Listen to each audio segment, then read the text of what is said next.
शिया को सलाम ना ही करें तो बेहतर है। हरी पगड़ी बांधनी कैसे है, जो मर्जी है हरी बांधो, पीली बांधो, नीली बांधो, काली बांधो, सफेद, कोई मर्जी है बांधो। झगड़ा दो बातों में है।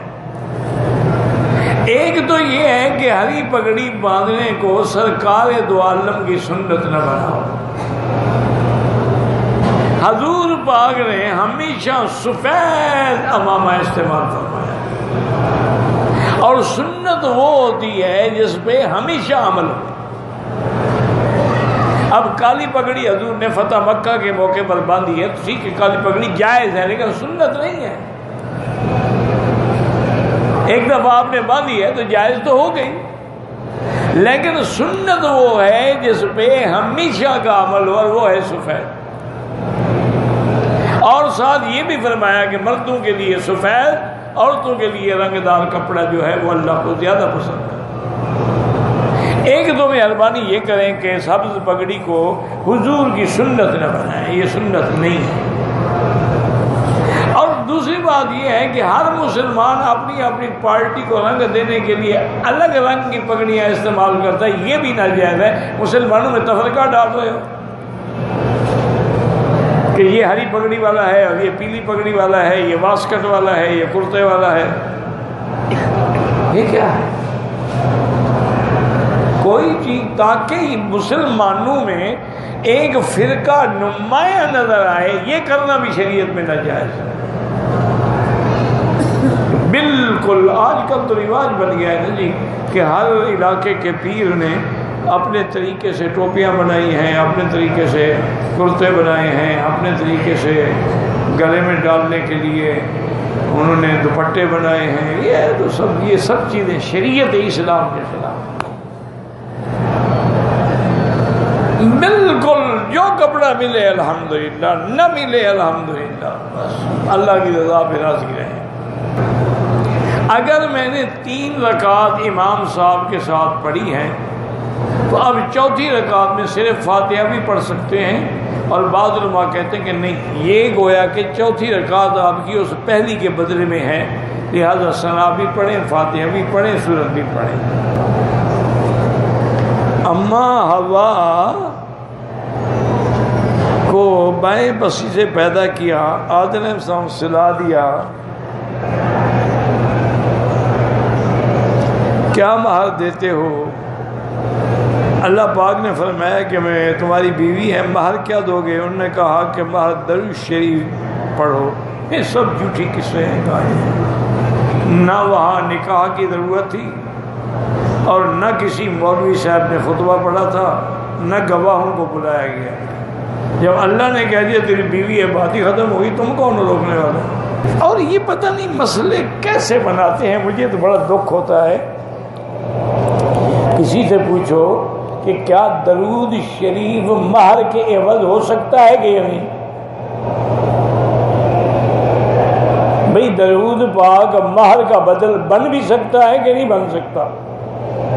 एक हदीस में है, बड़ा मसला, मुश्किल मसला है, और इसमें बड़ा बड़ा उलमा के इख्तलाफ है। एक औरत ने हुजूर से आके दरख्वास्त की कि मैं आपसे शादी करना चाहती हूँ। अल्लाह ने अपने नबी को ये इख्तियार दिया था कि अगर कोई औरत इमरातुन वहबत अपना नफ्स आप पर हिबा कर दी है तो आपको हक है, अगर चाहें तो कबूल कर सकते हैं। हजूर खामोश रहे, उसने फिर कहा, हजूर ने फरमाया बीबी मुझे ख्वाहिश नहीं है निकाह।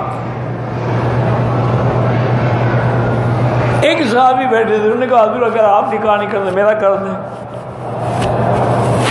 या तो आप निकाह करते ना, अगर आप निकाह नहीं करते हैं तो फिर मेरा निकाह कर दें।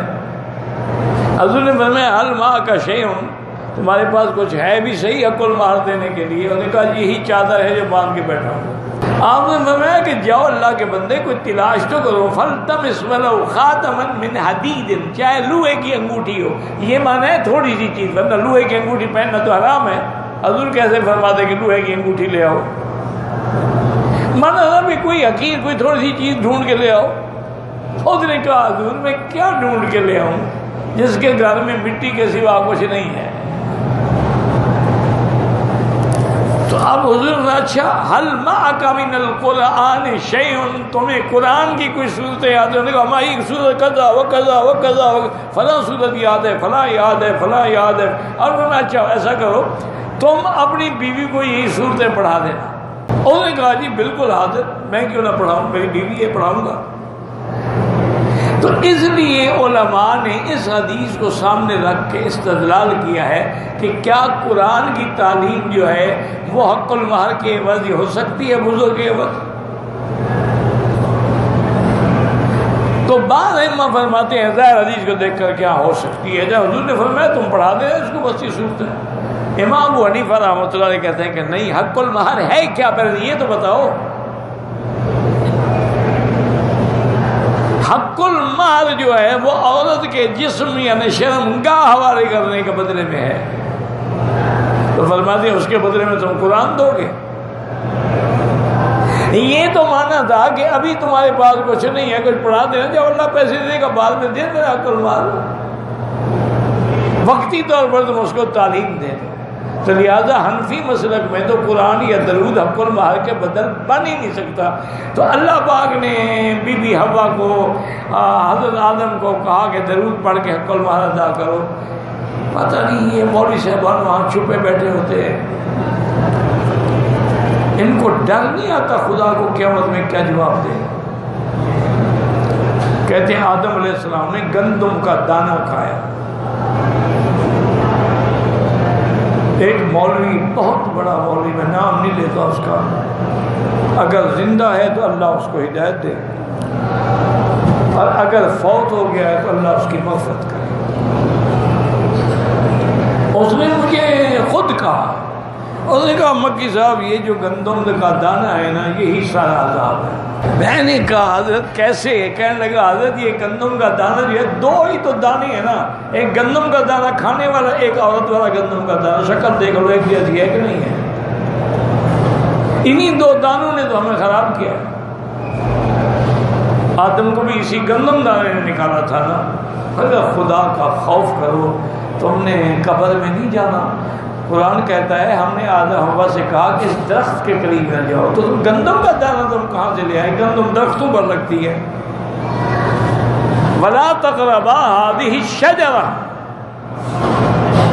दरख्तों के, गंदम के खेत होते हैं, गंदम के दरख्त तो नहीं होते। शरीफ आदमी क्या कह रहे हो? चुप तो कर गया, लेकिन जो मौलवी किसी बात पे अड़ जाए उसका क्या इरादा। नमाज जनाजा के बाद मैयत का चेहरा देखें कोई भला नहीं, अफजल यही है पहले देख लें बाद में नहीं।